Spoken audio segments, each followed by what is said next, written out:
tuguhaye ikaze nanone ku isengesho ribohora official. Habwa umugisha n'uwiteka wowe ufunguye isengesho ribohora official, yicano isengesho ribohora official uri kutwumva. Ubuntu bw'Imana bubane nawe. Tushimye Imana ko idufashije tukaba tuje kuganira nawe ndetse no gusengana nawe. Aho uri hose Imana igufashe winjire mu mwuka, tuba mu mwuka mwiza.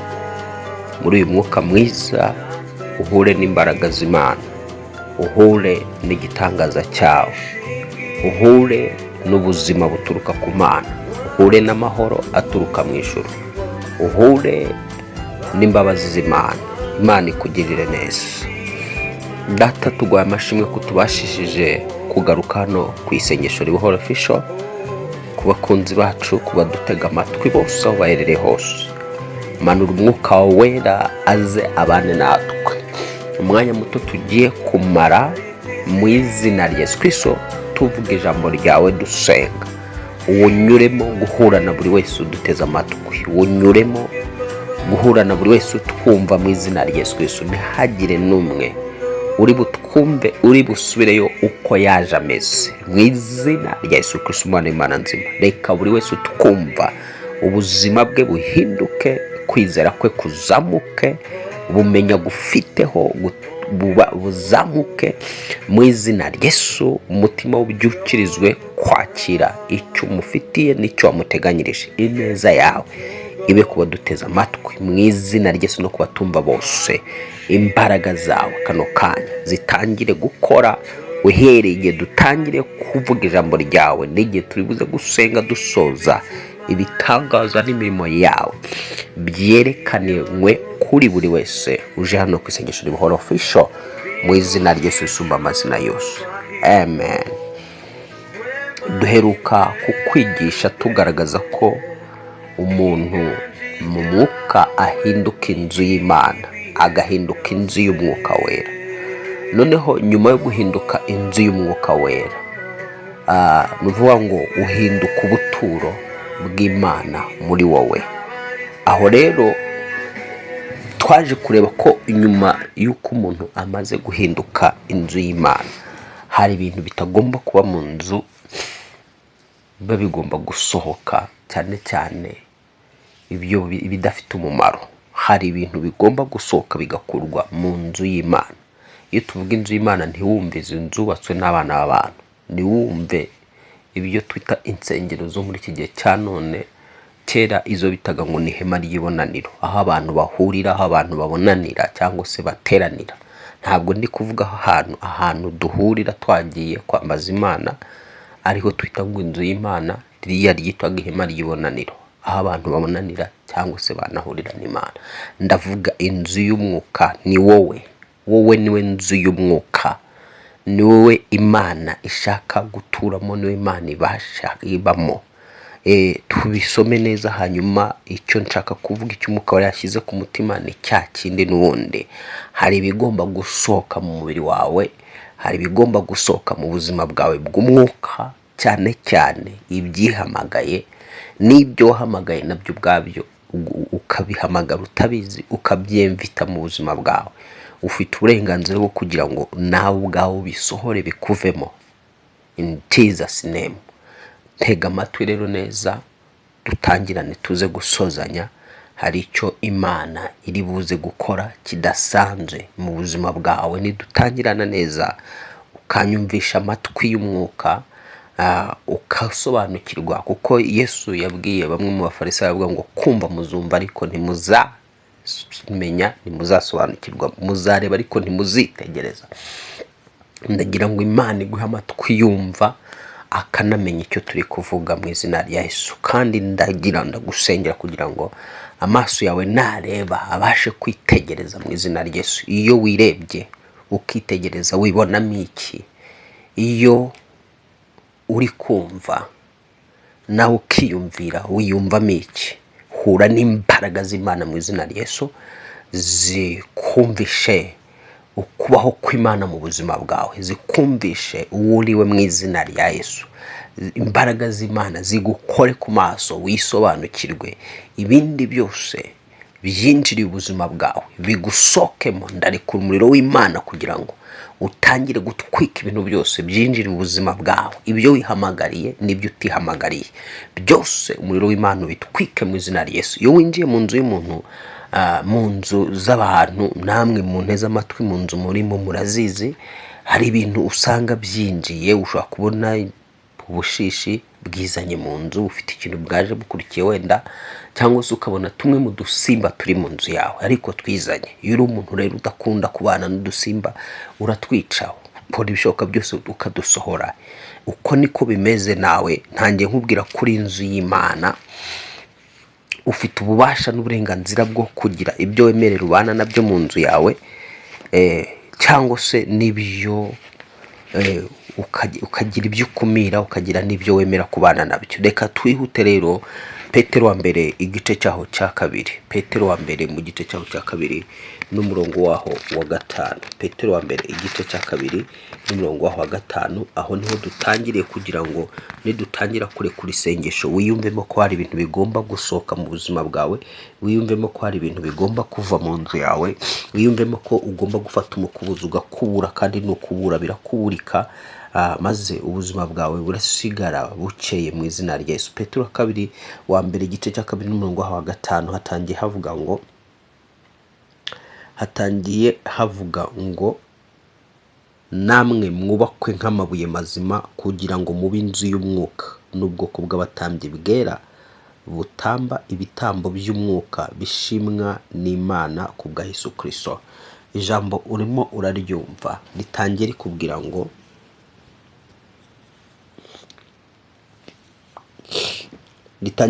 ngo mwubakwe nk'amabuye mazima kugira ngo mube inzu y'umwuka.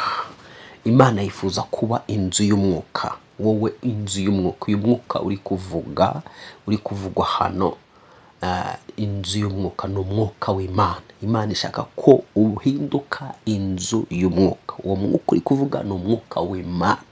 Umwuka w'Imana ntiwawutandukanya n'Imana.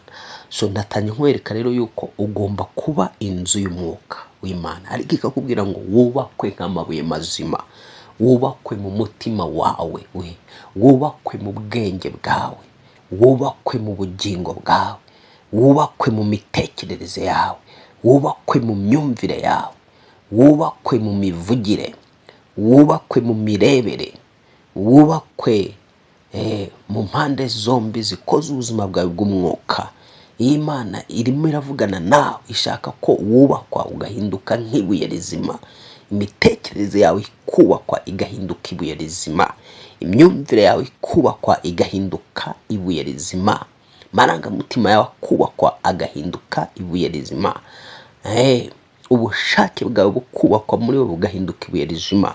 Nyuma y'ukubakwa rero sasa mu buryo bw'umuntu wawe w'imbere urahinduka inzu y'umwuka. Numara guhinduka inzu y'umwuka, ari wo mwuka w'Imana, umwuka araza guturemo. Namara kuguturamo, ntago hari ijambo Yesu yavuze ngo umwuka ni utanga ubugingo, umubiri ntacyo umaze. Igihe uwo mwuka w'Imana uri buze kuguturamo rero, ugatura ubuzima bwawe, ugatura muri wowe w'imbere, urasesekara no mu mubiri wawe. Kano kanya umubiri wawe kuba ukora nuko hari umwuka urimo, ari wo mwuka w'umuntu. Ndagira ngo dutandukanye umwuka w'umuntu n'umwuka w'Imana. Mwuka wera w'Imana, mwuka wera w'Imana atandukanye n'umwuka w'umuntu. Wa mwuka w'umuntu twita umwuka w'ubugingo, nuko Imana imuhumekera mu mwuka w'ubugingo, umuntu ahinduka ubugingo buzima. Hari rero uwo mwuka w'ubugingo witwa umuntu, niwe muntu nyakuri. Uwo muntu nyakuri rero afite matière akozwemo, ariwe mwuka w'ubugingo, yakozwe n'Imana, produit akozwemo n'Imana ubwayo yaziteranyije. So nuvuga ngo rero sasa wowe muntu w'umwuka witwa umwuka w'ubugingo, ariwe muntu nyakuri, ukeneye kugira ngo usukirwe ku wundi twita umwuka wera w'Imana. uwo usukirwa, uwo uhabwa nyuma yo kwizera Yesu Kristo. Noneho sasa mu buryo bw'umwuka uhinduka inzu y'umwuka wera w'Imana. Wamara guhinduka inzu y'umwuka wera w'Imana, so rero hari ibintu nawe nk'umuntu wahindutse inzu y'umwuka wera w'Imana uba ugomba kwitegereza ukavuga ngo ese ibi bintu bigomba birakwiye ko bimbamo, nk'uko ureba mu nzu yawe umuntu w'umunyesuku akareba imyanda iri mu nzu agasohora, akareba ibidakwiye biri mu nzu iwe agakura agasohora akavanamo. Uko niko ugomba kwitegereza mu mubiri wawe cyangwa se muri wowe mw'imbere. Ntabwo kwanza gutangirira muri wowe, ugomba gutangirira muri wowe, ugomba gutangirira muri wowe, ndavuga muri wowe mw'imbere, ahatagerwa, hatabonwa. Muri wowe hari ahantu hatabonwa. Muririmbyi nujya uririmba ngo ibinyanduza bindimo bingira imbohe,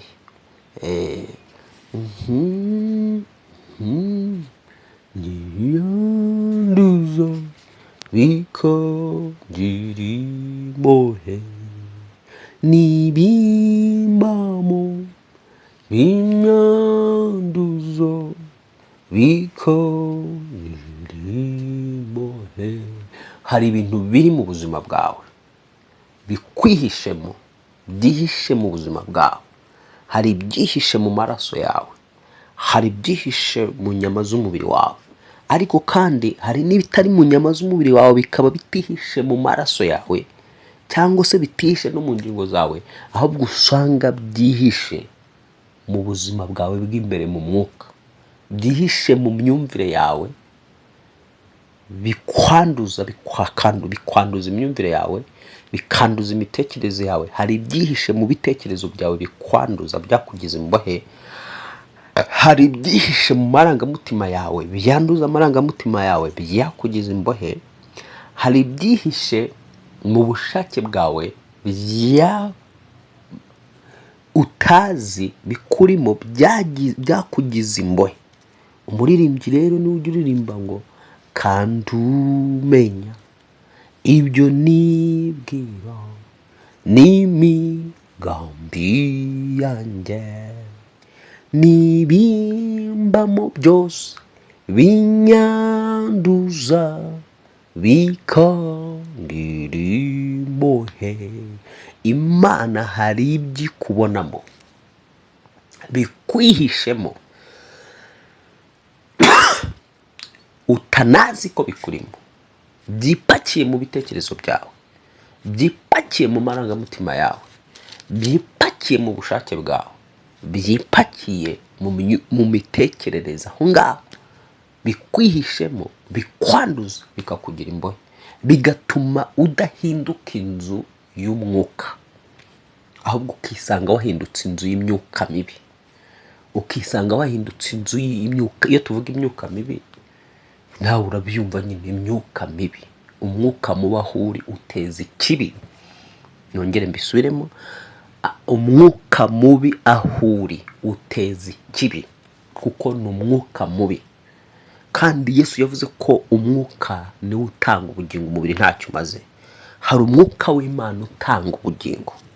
Aho umwuka w'Imana ari, ahazana ubugingo, ahazana ubuzima, ahazana amahoro, ahazana umutekano, ahazana umugisha, ahazana n'ibindi byose byiza.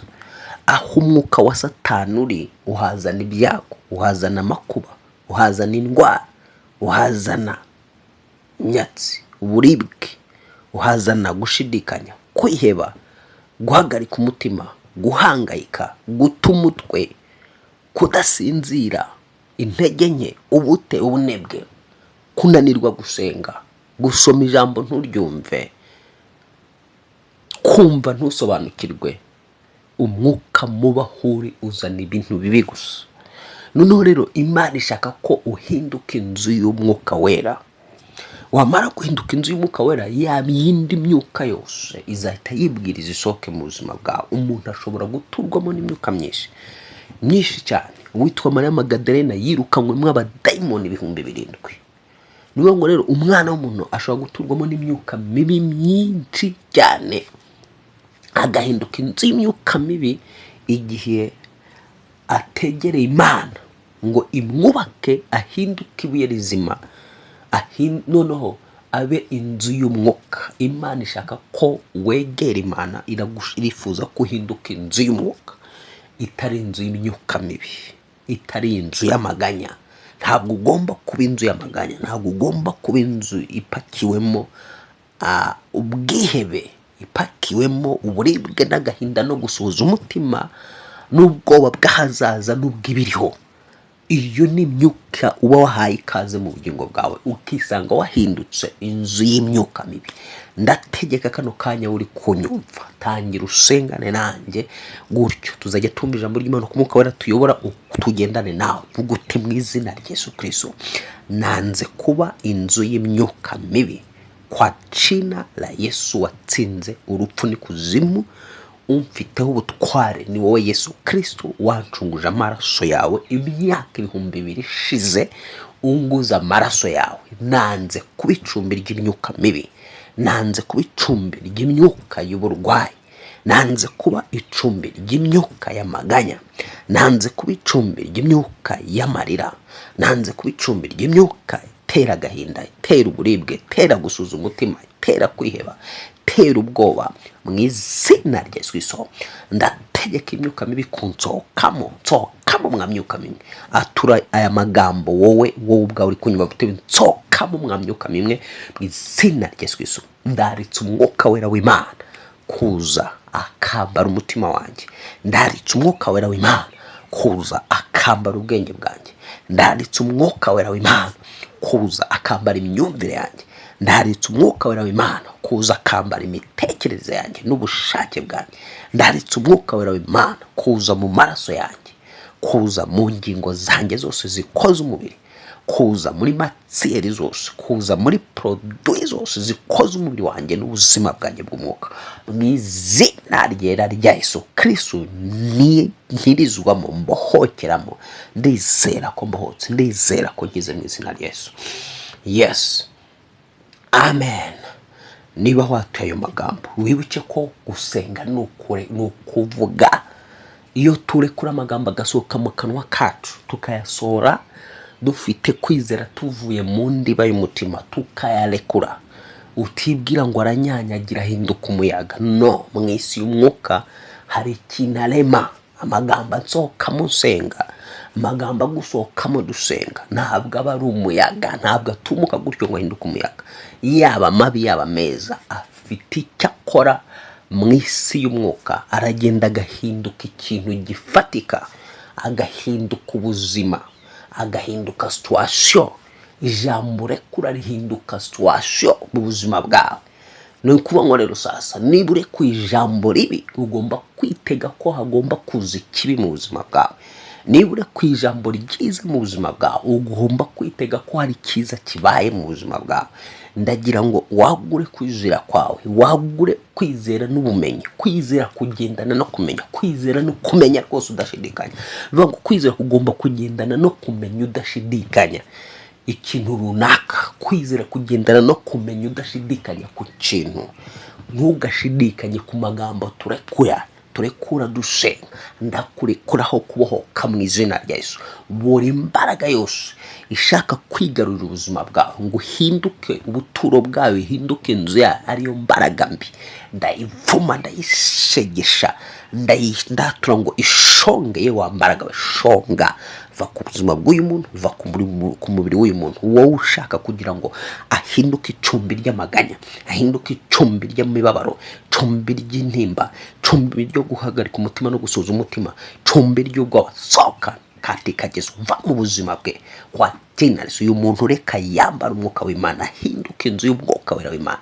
Ndatura ngo buri imbaraga yose yaharuye inzira y'ikibazo, igaharura inzira y'ubwoba muri we bukaguturamo, ubwo bwoba bugahinduka inzira abadayimoni binjiramo guteza ibyago, guteza amakuba. Ndategeka kugira ngo umudayimoni w'ubwoba gusohoke mu izina rya Yesu. Reka nkubwira aka kantu umwuka wera ari kumbwira.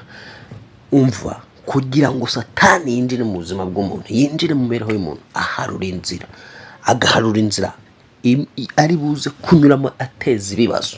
Niba Satani ashaka kuguteza indwara, azaharura inzira y'ibyaha cyangwa se aharura inzira, turavuga wenda indwara cyangwa se ubukene cyangwa se unyatsinde krize, ibibazo duhura nabyo hano mu isi, ibibazo abantu baba bafite.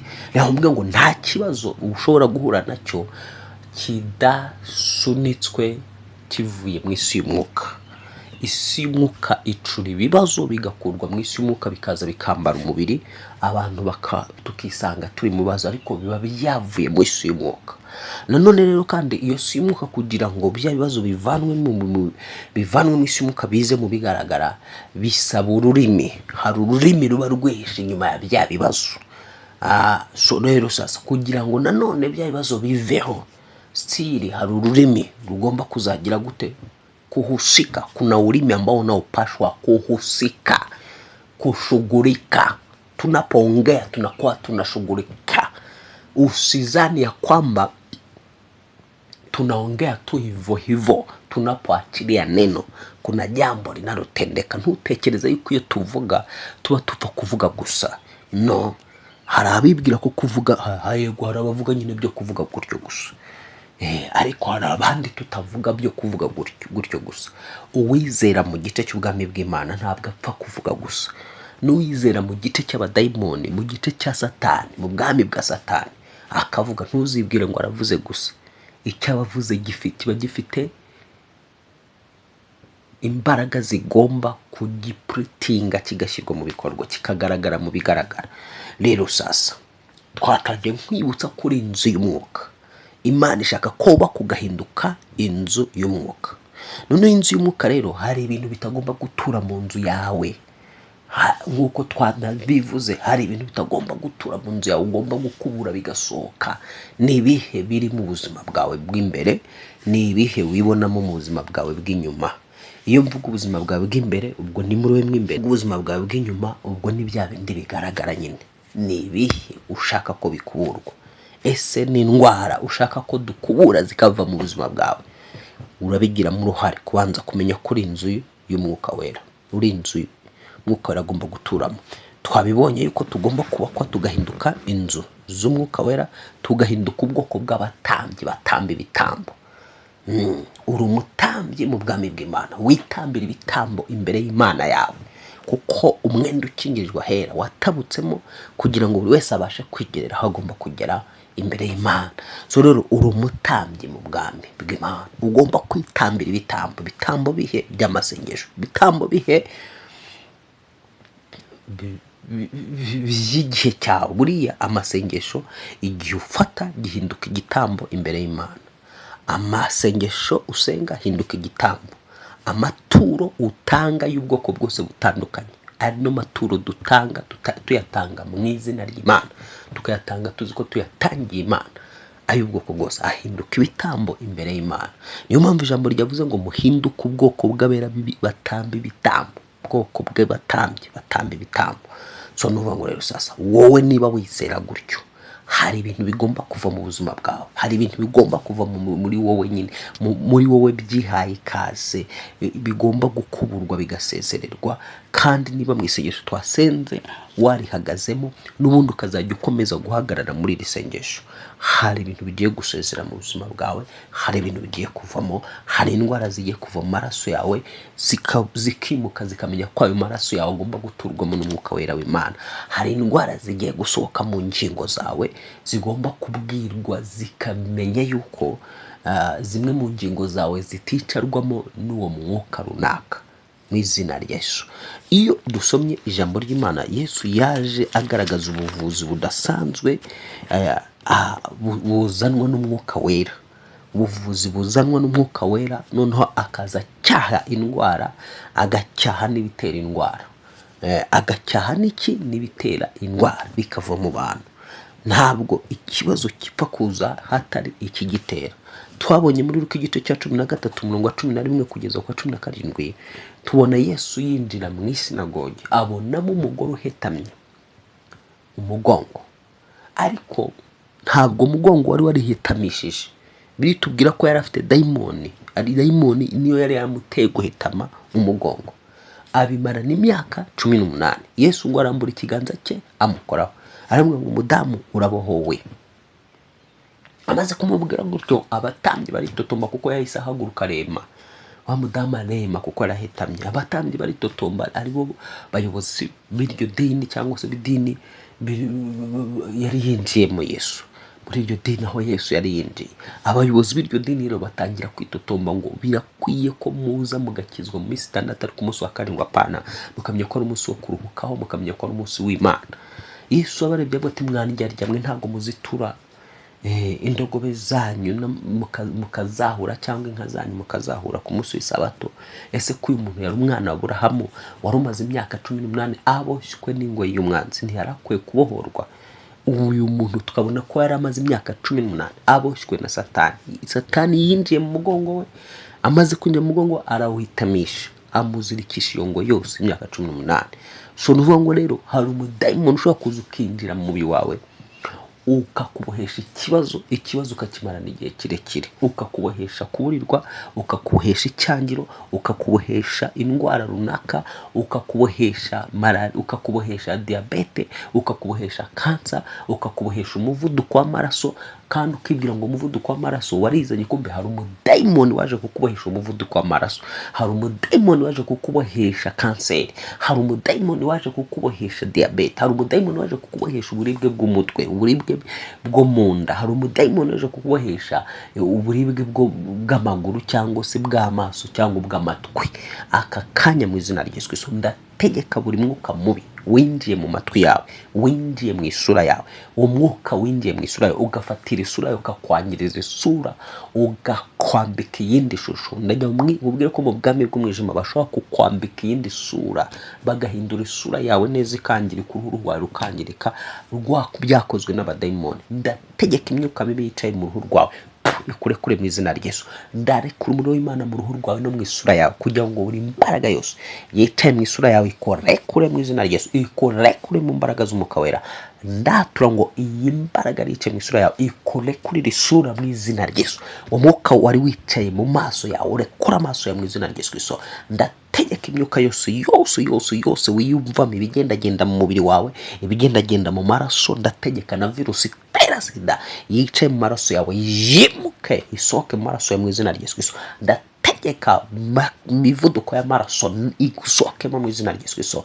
Ndategeka amadiabete agusokemo mu izina rya Yesu Kristo. Ndekuriye umuriro w'Imana mu mubiri wawe mu izina rya Yesu, kugira ngo tukweke ikintu cyose cyicaye mu mubiri wawe mu izina rya Yesu Kristo. Ndekuye umuriro w'umwuka wera w'Imana hejuru y'ibitekerezo byawe, kugira ngo umwuka mubi wicare ibitekerezo byawe, ukurekurire ibitekerezo mu izina rya Yesu Kristo. Ndategeka mu izina rya Yesu umuriro w'Imana umanuke mu myumvire yawe, kugira ngo umwuka mubi wicaye mu myumvire yawe utuma igihe cyose wumva udasobanukirwa iby'Imana urekure imyumvire yawe umwuka mu izina rya Yesu Kristo. Ndategeka kugira ngo umwuka mubi wicariye ubushake bwawe ukakubuza gushaka gusenga, ukagira ubushake buke bwo gusenga, ukagira ubushake buke bwo gusoma ijambo ry'Imana, kumva ijambo ry'Imana. Umwuka wicariye igice cy'ubushake bwawe ukurekure mu izina rya Yesu. Ubushake bwawe buhinduka inzu y'umwuka wera, ibitekerezo byawe bihinduka inzu y'umwuka wera, imyumvire yawe ihinduka inzu y'umwuka wera.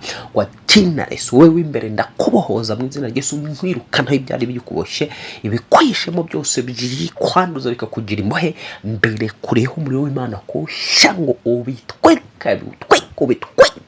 watina Yesu. Imbaraga zisumba byose zigukingiriza, imbaraga z'Imana guteranyirije mu nda ya nyoko zikubohore, imbaraga z'Imana zagukujije ukabura umuntu mukuru kanya mu buryo bw'umubiri no mu mwuka, ziguhindure mukuru mu izina rya Yesu Kristo. Ibikuziritse byose bitangire kwibwiriza, birekure bisohoke mu nzu. Uri inzu y'umwuka, ntabwo uri inzu y'imyuka mibi, nturi inzu y'abadayimoni. Tinesi byashatse kugira ngo biguhindure inzu y'imyuka mibi. Ibitekerezo byawe bitekereze nabi, wibwire nabo, gambirire nabo, ushaka ibibi gusa. Kwa Tinesi unsohoye izo byo myanda yose, ndarekura w'Imana gutwika ibyo byose byari bigukoronije mu izina rya Yesu. Vugute mu izina rya Yesu Kristo ibyari binkoronije byose, buri mwuka wose wari wishe mu bitekerezo byanjye, wasi intekerezo ndawusenya mu izina rya Yesu Kristo. Negura ibitekerezo byanjye Umwami Yesu bihindutse inzu y'umwuka wera mu izina rya Yesu Kristo. Atuti neguriye imyumvire yanjye Umwami Yesu ihindutse inzu y'umwuka wera mu izina rya Yesu Kristo. Neguriye amaranga mutima yanjye Umwami Yesu Kristo ahindutse inzu y'umwuka wera, amaranga mutima yanjye mu izina rya Yesu Kristo. Neguriye ubushake bwanjye umwami Yesu Kristo, ubushake bwanjye buhindutse inzu y'umwuka wera muri njye mu izina rya Yesu Kristo. Neguriye umutimanama umwami Yesu Kristo uhindutse inzu y'umwuka wera muri njye mu izina rya Yesu Kristo. Neguriye ingingo zanjye zose z'uyu mubiri, nzeguriye Yesu Kristo kugira ngo zihinduke inzu y'umwuka wera mu izina rya Yesu. Nirukanye ibyicaye mu maso yanjye tina la Yesu Kristo. Nkumbira ikintu cyose umwuka mubi wose wicariye amaso ndawutwika, wicariye akanwa n'ururimi ndawutwika, wicariye amatwi ndawutwika mu izina rya Yesu Kristo. Wicariye amaboko n'ibiganza n'ibirenge ndawutwika mu izina rya Yesu. Wicariye amaraso akicarira inyama n'ingingo zanjye ndawutwika, ndatura ngo ndabohotse kwa jina Yesu, ndabohotse mu izina rya Yesu. Mbaye muzima mu izina rya Yesu, mbaye muzima mu izina rya Yesu, mbaye muzima mu izina rya Yesu. Tangira wature kubaye muzima mu izina rya Yesu. Icyari cyukubabaje cyose n'icyari kikwizingiyeho wature ko kikurekuye. Senga watura ngo kirandekuye. Niba hari ibintu umvaga mu maguru atura ko bisohotsemo. Niba hari ibintu umvaga mu birenge, mu matako, mu mubiri wawe atura ko bisohotse mu izina rya Yesu Kristo. Niba hari ikintu umvaga mu ngingo z'umubiri wawe atura ko gisohotse mu izina rya Yesu Kristo. Mu mwuka, mu buzima bw'imbere muri wewe imbere, ibyo wiyumvagamo ubwoba atura ko busohotse mu izina rya Yesu.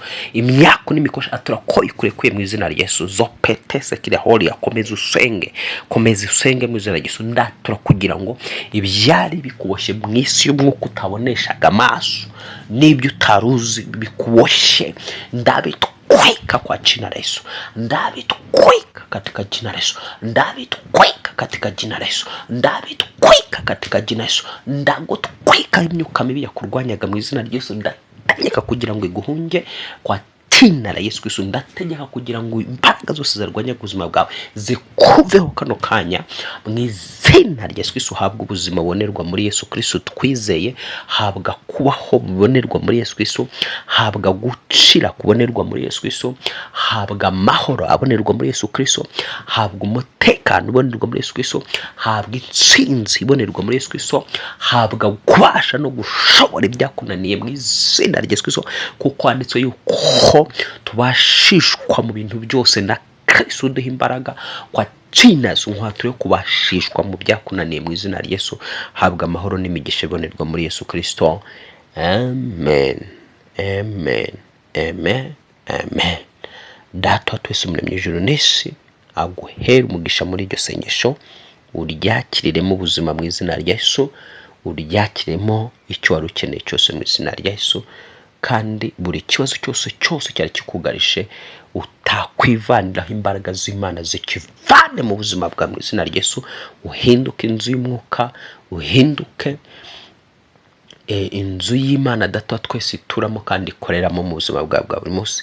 Imana amahoro iguhe umugisha, wowe wari utumvise bwa mbere na mbere, kugira ngo ujye utubona n'ubundi genda ukanze subscribe aho ngaho hepfo aho mu nyuguti y'umukara uhanditse subscribe, uhakande kugira ngo utazatubura utaha. Cyangwa se kubakoresha igifaransa ni sabone, ukanda aho ngaho handitse sabone, hanyuma ubundi witurize uzajya ukomeza kwakira. Imana itubahaye umwanya uzajya ubona utwumva. Imana ikugirire neza, Imana ikumugisha. Wari kumwe nanjye Pastor Justus.